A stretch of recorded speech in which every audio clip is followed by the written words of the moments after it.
موسم النادي المكناسي بادي بانتقادات الجماهير واستقطاب بعض الاسماء زاد من تخوف ابناء بومكنا.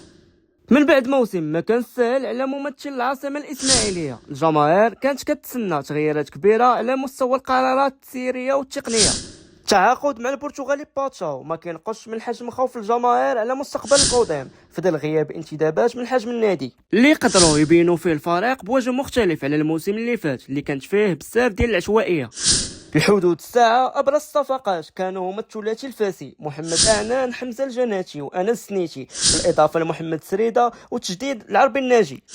الجماهير طالبات بوضع النقط على الحروف والتحضير الأولي للموسم الجديد بالشكل الصحيح لتفادي الصراع على ضمان البقاء اللي كان كابوس الفريق في الموسم الماضي.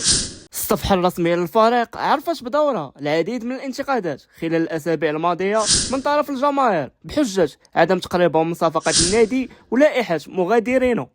الموسم الجديد على الأبواب، وانتم كيفاش كتوقعوا مسار النادي المكناسي؟